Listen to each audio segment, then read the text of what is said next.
we developed a trade policy that is based on some simple principles. Do unto others as we would have others do unto us.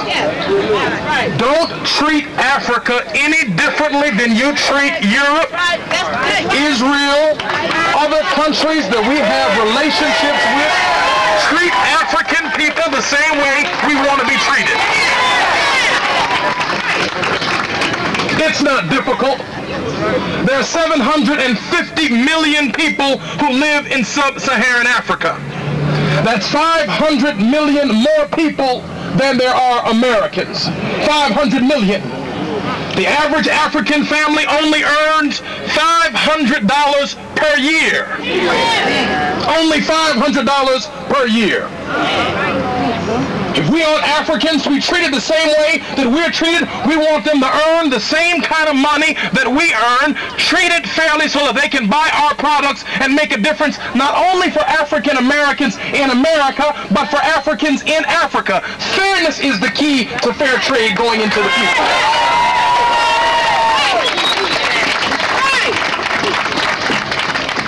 The Africa Growth and Opportunity Act, the so-called AGOA bill, doesn't mention African ownership at all. Only the HOPE bill says that 60% of every business that benefits under the Trade Act must be owned by a sub-Saharan African. Only the HOPE bill says that 90% of the workers who benefit under the bill must live in the country to which the business is doing business in sub-Saharan Africa. Only the HOPE bill ensures that Africa will be able to work its way out of its condition without being raped a second time by corporate America and the first world that seeks to undermine their productivity with cheap wages.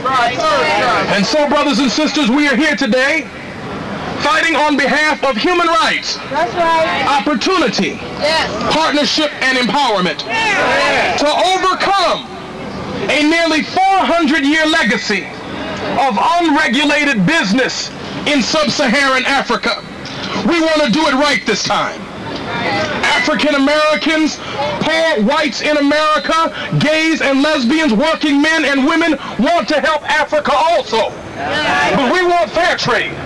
We don't want our jobs to end up in Mexico, in sub-Saharan Africa, or in any cheap labor market where corporations are taking advantage of not paying people what they're worth.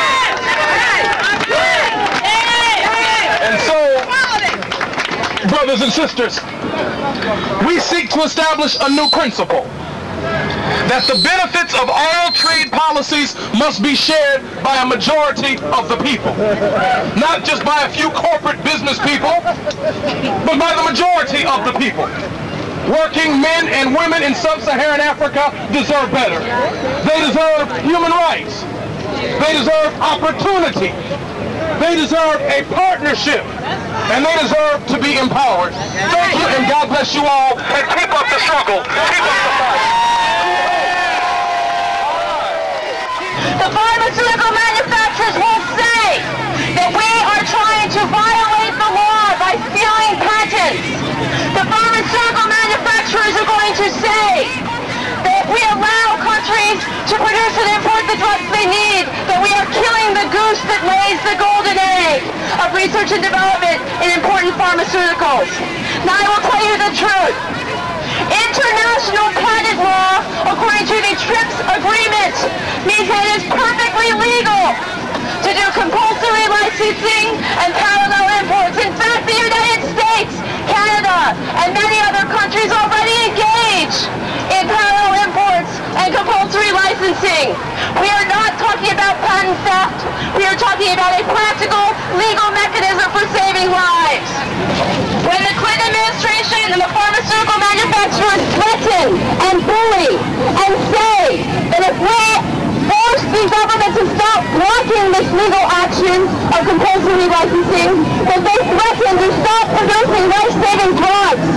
When they say, as they said this quite literally in Geneva, that they will get out of the business of making new AIDS drugs. They are lying. They are trying to threaten and bully us. The pharmaceutical company is the #1 profitable industry in the United States. And the United States government paid for the majority of research and development in AZT, DDI, and other AIDS drugs. They paid for those drugs, that development, with my money. And I'm saying, let Africa do what they need to keep their people alive. The Clinton administration and the promoters of the African Growth and Opportunity Act in Congress will tell you that their bill is supported by African governments and people in Africa.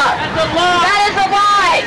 The truth is that African governments, that people in Africa say, allow us to determine what is best for our countries and our people. They say, what is the use of us even having our own governments if the United States and the multinational corporations located in the United States get to make the rules and decide what's best for our countries?